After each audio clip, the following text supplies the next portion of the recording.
Amigos y amigas, me da gusto estar nuevamente con ustedes. Vamos a ir a una conferencia del diputado Amlet García Almaguer de Morena, donde nos explica qué es lo que está pasando con los consejeros del INAI.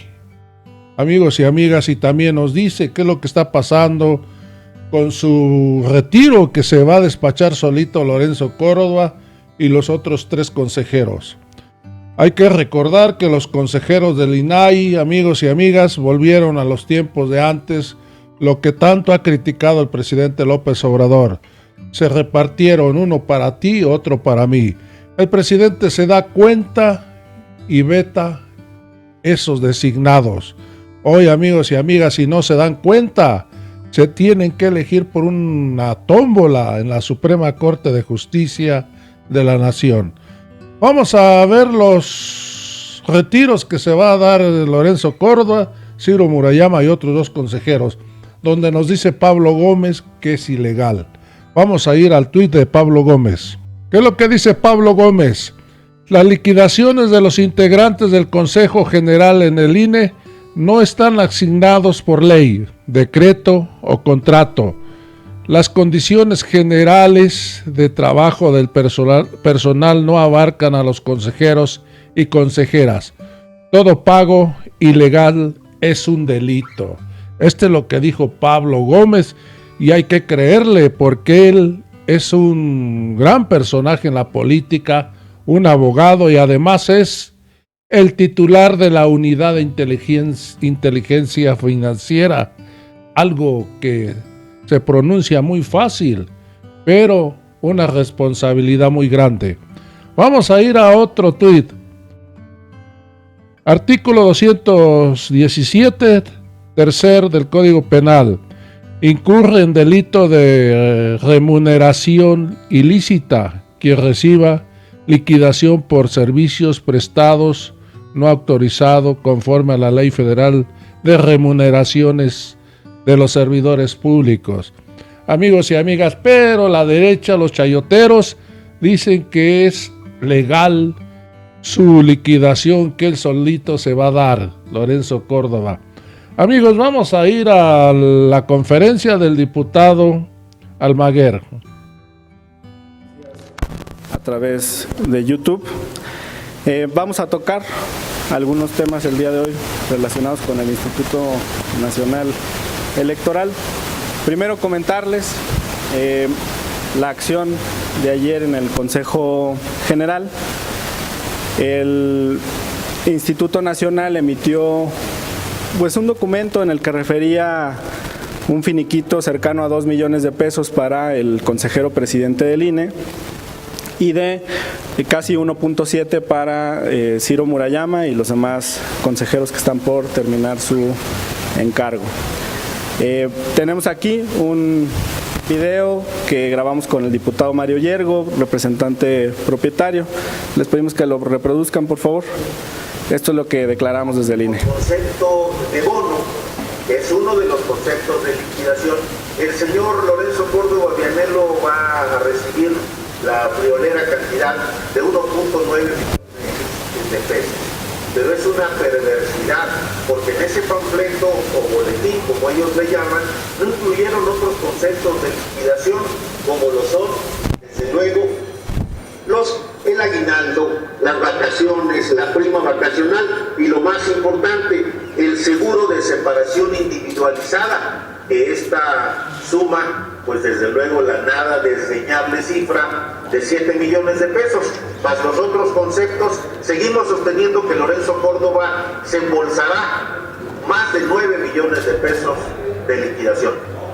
No le va tan mal a Ciro Murayama, está un milloncito abajo, pero muy cerca del atraco a la nación que están desarrollando aquí en el Instituto Nacional Electoral.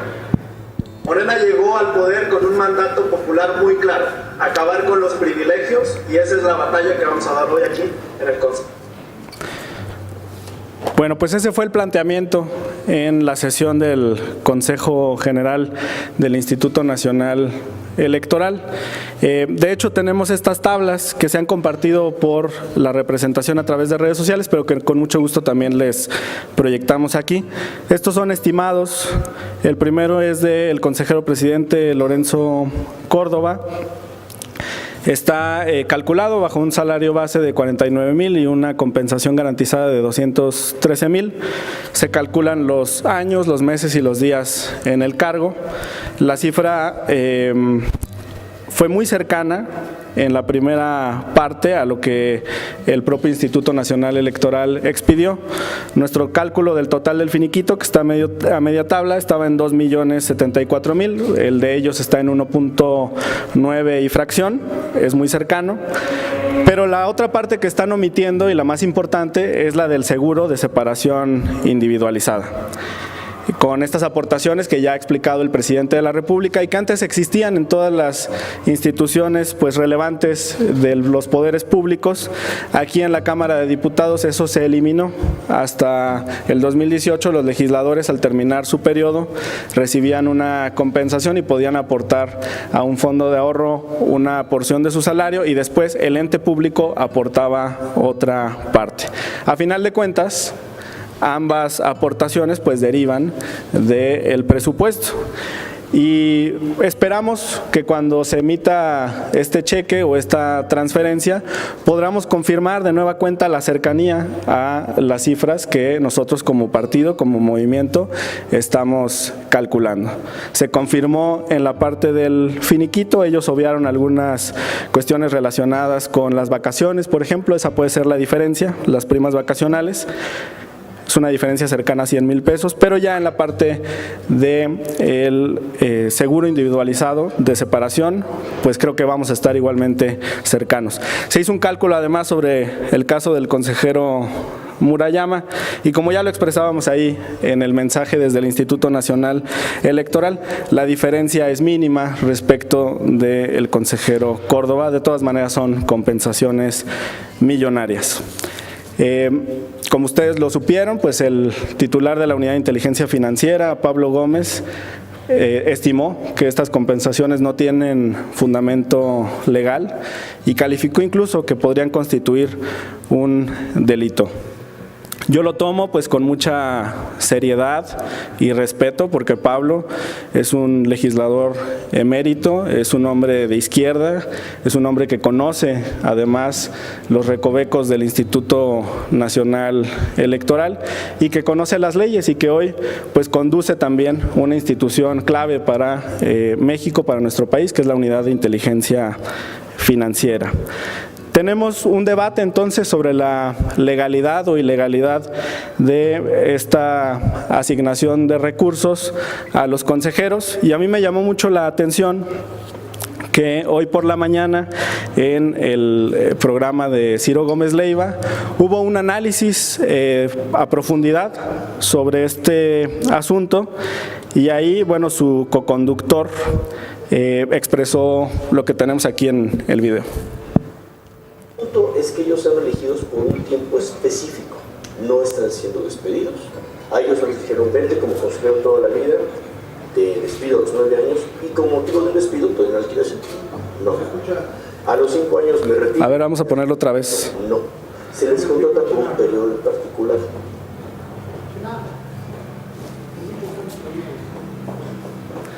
El punto es que ellos sean elegidos por un tiempo. Otra vez ponlo desde el principio. No están Dura 20 segundos. Despedidos. A ellos nos dijeron. Otra y vez. el punto es que ellos sean elegidos por un tiempo específico. No están siendo despedidos. A ellos nos dijeron, vente como consejero toda la vida, te despido a los 9 años y como motivo de un despido te doy una liquidación. No. A los 5 años me retiro y me das un finiquito. No. Se les contrata por un periodo en particular.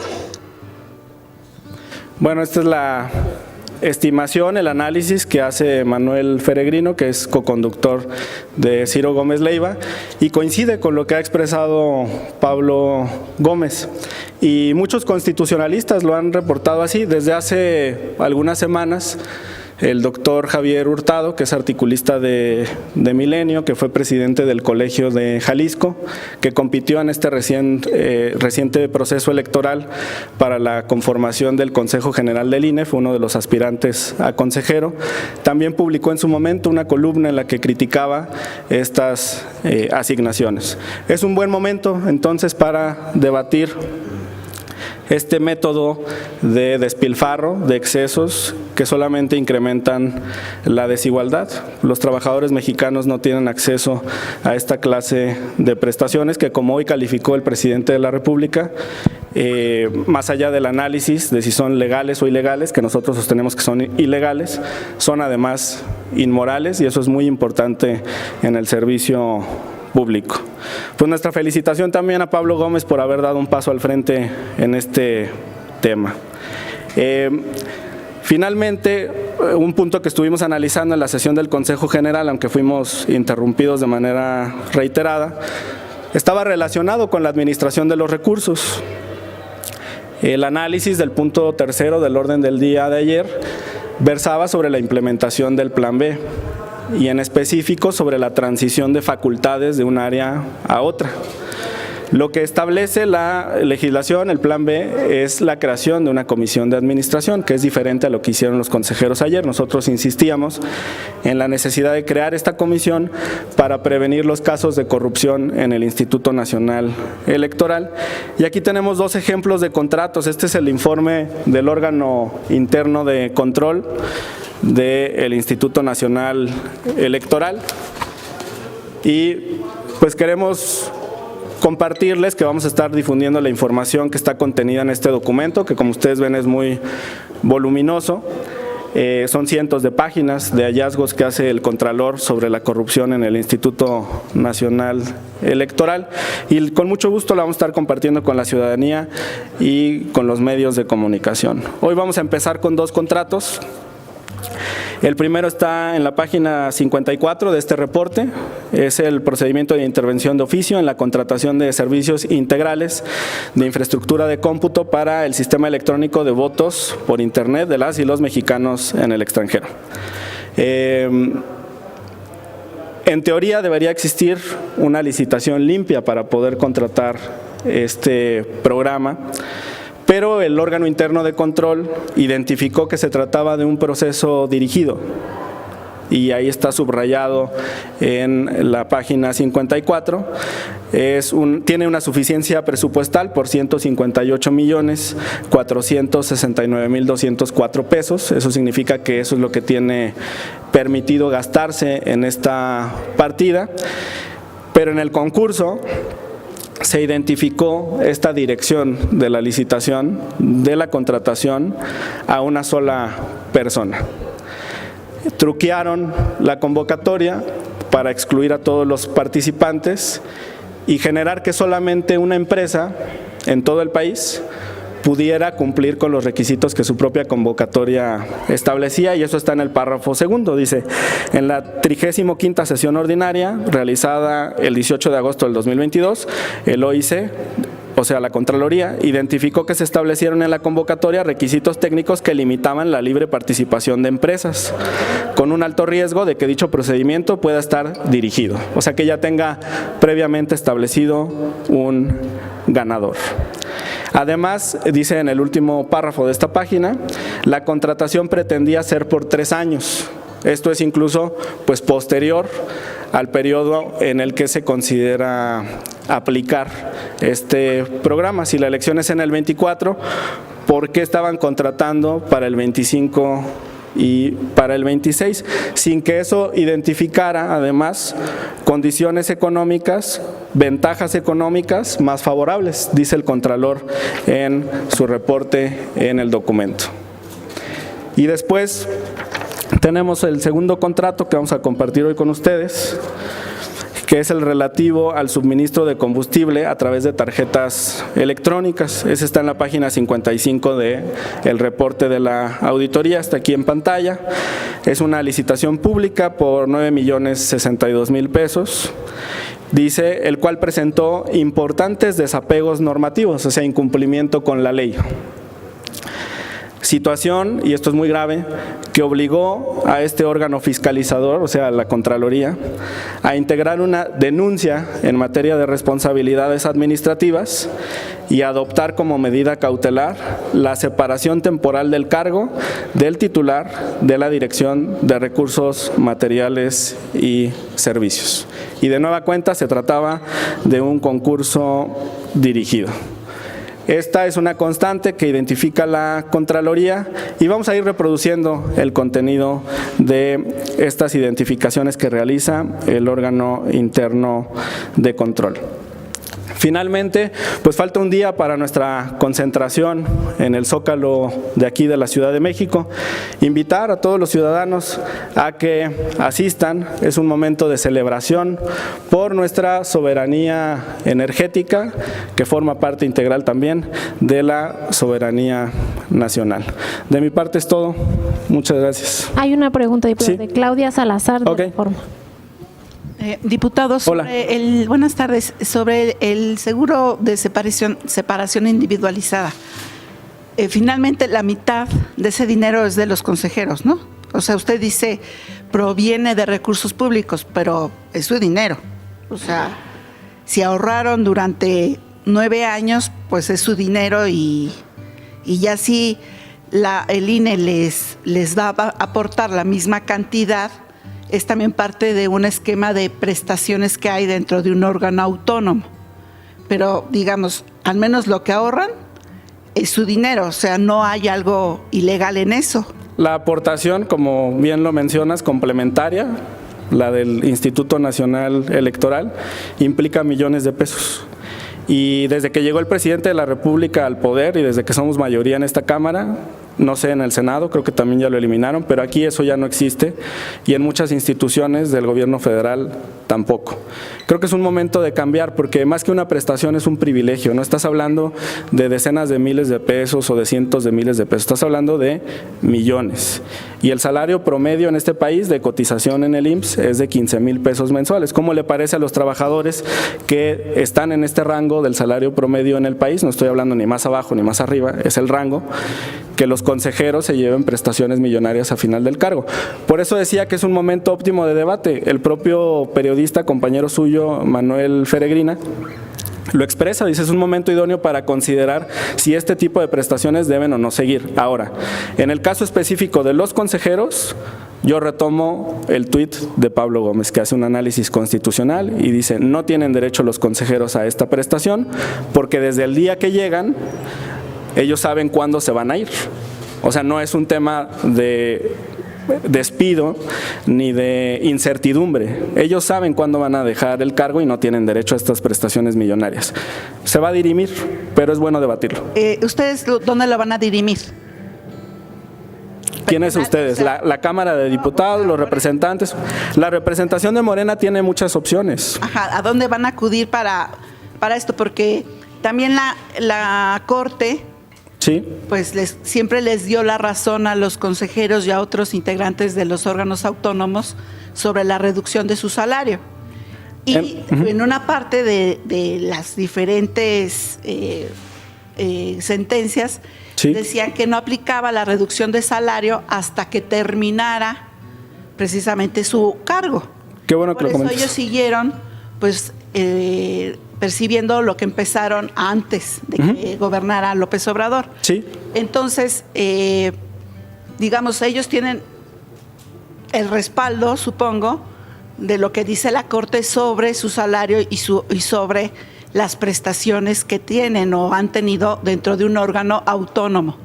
Esa es una pregunta. Y otra, pues ustedes también tienen sus privilegios, diputado, porque ustedes se embolsan 40 días de aguinaldo y después les dan un bonito para compensar el impuesto del ICR. Y ustedes pues ahí siempre han disfrazado el asunto y se lo autodan. Okay. Entonces, ¿por qué no empiezan también por ustedes? Bien. Y sus derroches también para poner a discusión ese tipo de asuntos. Sí, qué bueno que tengamos este intercambio. Primero, yo respeto la labor de todas y todos ustedes y ese siempre ha sido el tono de la conversación. En ese ánimo de diálogo y de intercambio respetuoso, respondo su primer pregunta. Una instancia en la que se puede dirimir es la propia Contraloría del Instituto Nacional Electoral. Otra instancia es la que está refiriendo Pablo Gómez en su tuit, y él lo deja ahí muy claro. La materia que él está considerando no es administrativa, él está hablando de una comisión de un delito. Esas son las declaraciones que yo respeto. Como amenaza viniendo el titular de la UIF. Si en ese ánimo de respeto podemos terminar de desahogar las preguntas para entonces seguir a la que convenga, a su planteamiento. Después, en el tema de la Corte, hay cambio de criterios y eso también se da con la conformación de la Suprema Corte de Justicia de la Nación. El otro día les platicaba de esta resolución histórica en una contradicción de criterios sobre el apartado o la concepción de modo honesto de vivir, donde la ministra Piña perdió una votación 7-4. La Sala Superior del Tribunal Electoral y el Instituto Nacional Electoral consideraban que el modo honesto de vivir podría aplicarse como una sanción administrativa a los candidatos. Y parecía que ya estaba dicha la palabra. Pero la Suprema Corte, por 7-4, revoca ese criterio y de ahora en adelante el que priva es ese, que no pueden utilizar el modo honesto de vivir para sancionar candidatos. Yo confío en que la Corte va a realizar un análisis del Plan B, que incluye, entre otras cosas, la eliminación de los fideicomisos de donde provienen estos recursos. Como forma parte de esa discusión en la Corte, yo quiero hoy expresar mi confianza en que confirmen esa disposición que nosotros reformamos. Segundo, sobre la eliminación de los privilegios, si ustedes analizan, yo no estaba en la legislatura de 2018, pero revisé un poco hacia atrás. Si ustedes revisan el gasto por diputado del 2017 a cuando Morena toma la mayoría aquí en la Cámara, hay una disminución significativa. Se redujeron los costos, por ejemplo, en materia de automóviles, no tenemos seguro de gastos médicos mayores. Si un diputado requiere atención médica, puede atenderse en el ISSSTE. Se redujeron los salarios, el número de asesores también, el equipo que tienen los diputados. A ver, yo estoy hablando del equipo, sí. A ver, por eso, permíteme terminar, en serio. Después seguimos. Sí, con mucho gusto continuamos rebotando. Mira, yo estoy hablando de un salario integrado con todas las prestaciones y demás. Ahora, en lo que comentas sobre el impuesto sobre la renta, yo con mucho gusto llevo esa preocupación al interior del grupo parlamentario para que se analice la pertinencia en este año fiscal, en el año 2022. Y yo estoy seguro que vamos a tener una respuesta favorable, te lo digo con toda sinceridad, con mucho gusto lo abordamos. Eso en cuanto a eliminar los privilegios aquí. O sea, ustedes que han estado aquí muchos años o algunos años, saben que los gastos no son equiparables a los que existían en otras épocas al interior de la Cámara de Diputados y de eso estamos orgullosos. ¿Que se puede avanzar? Claro que sí. ¿Que se puede ahorrar más? Claro que sí. Y nosotros estamos dispuestos a avanzar en ese esfuerzo. El presidente ya lo ha dicho desde hace algún tiempo. Ahorita estamos en una fase de austeridad. Ferrer ha planteado incluso la tesis de la pobreza franciscana. Yo creo que el honor del cargo es mucho más relevante que los recursos económicos que conlleve. Y espero que los nuevos consejeros que están siendo entrevistados, los aspirantes, de donde seleccionarán a 4 nuevos integrantes del Consejo General del INE, lleguen con esa visión. Tú decías muy bien que en la Corte se les había concedido una determinación que establecía que no se podía aplicar de manera retroactiva. Dijiste a los que ya estaban en funciones. Yo espero que estos nuevos integrantes, estos 4 integrantes, se sujeten a la ley de remuneraciones por voluntad propia, que no lleguemos de nueva cuenta a un debate ante tribunales sobre estas prestaciones excesivas y estos salarios exorbitantes. Y yo quiero celebrar también en este ánimo de austeridad el esfuerzo que se hace en los gobiernos estatales, en los 22 gobiernos estatales que están bajo la conducción de Morena en el país. Es un esfuerzo conjunto, yo me comprometo a revisar este tema que mencionas del aguinaldo con mucho gusto. precisar, diputado, entonces, ¿estarían condicionando a los consejeros a los nuevos consejeros a que acepten bajarse el sueldo o que ya no tengan el mismo sueldo para ahora que van a ser electos? Esa es, digamos, una exigencia nueva, porque la verdad tampoco está muy claro si los que fueron electos hace 3 años les hicieron caso y se bajaron, bueno, tienen un sueldo menor. En un principio sí, ¿no? Que tienen el mismo sueldo. Sí, creo que en un principio algunos consejeros de los que fueron designados en la anterior legislatura aceptaron participar con un salario menor. Tengo entendido, por ejemplo, que los nuevos ministros de la Corte, entre ellos Loretta Ortiz, la doctora Loretta Ortiz Alf, se han sujetado también a esta ley de remuneraciones. Eso significa que hay como 2 salarios distintos entre pares, que los ministros de la Corte designados anteriormente tienen un salario de 300,000 pesos y que la ministra Loretta Ortiz sí se sujetó a ese límite. Es una invitación, por eso dije, ojalá que no lleguemos a que esto se tenga que dirimir en tribunales. Pero yo confío que para cuando estén en funciones, una parte de estas determinaciones ya hayan sido abordadas por la Suprema Corte, entre ellas la extinción de los fideicomisos. Y como siempre, compañera reportera, mi gratitud y mi respeto por su labor y por esta oportunidad de intercambiar ideas con ustedes y que nos señalen también los aspectos que ustedes consideran que tenemos que revisar. Con mucho gusto. Muchas gracias. Ahí le encargo los contratos de la Cámara, porque esos ni los auditan. Bueno, gracias.